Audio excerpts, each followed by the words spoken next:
Panjang rambut Nabi sebahu, dan semua Nabi itu berambut panjang, nggak ada Nabi yang berambut pendek. Tapi kita diajarkan berambut panjang itu dianggap terlalu macho barangkali ya, masalah cowok itu dianggap agak sedikit preman dan lain sebagainya. Padahal bisa saja kita mencari pembenaran. Mungkin dulu Nabi panjang rambut karena susah mencari tukang pangkas, nggak ada mesin ragum yang pakai listrik tinggal potong saja, nggak ada gunting seperti sekarang. Tapi harus kita komparasi.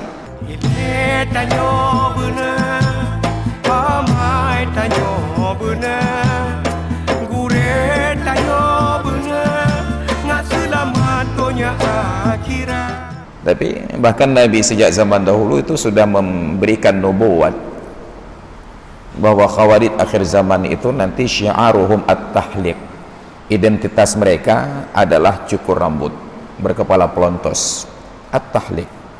Karena kalau mengikuti sunnah Nabi, harusnya orang yang mengaku paling sunnah itu dimulai dari identitas yang terlihat nyata. Nabi itu rambut beliau panjang sebahu. Kalau berjalan, karena cara jalan Nabi ini tegap, nggak jaim ya. Nabi itu kalau berjalan tegap seperti tentara berjalan, cepat dan teratur.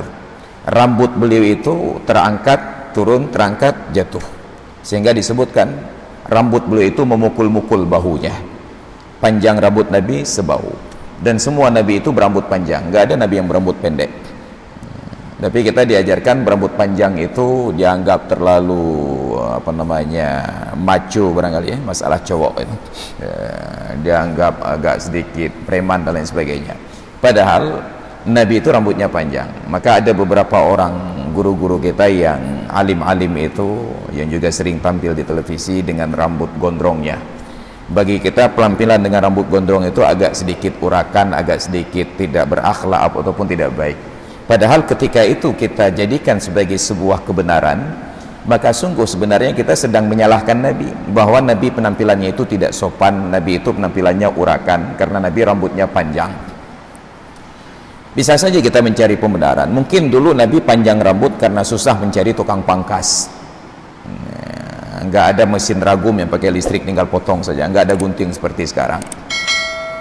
Tapi harus kita komparasi bahwa Nabi yang di zamannya kita anggap terbatas alat-alat untuk bersyukur, di zaman beliau itu diajarkan kita untuk cukur kumis, untuk cukur bulu ketiak, untuk cukur bulu anak dan lain sebagainya. Islam yang mengajarkan tahallul itu dengan mencukur rambut kepala. Itu menunjukkan bahwa alat-alat untuk potong rambut di zaman itu sudah mudah.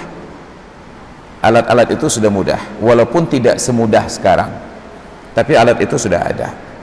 Tetap saja Nabi rambutnya itu panjang.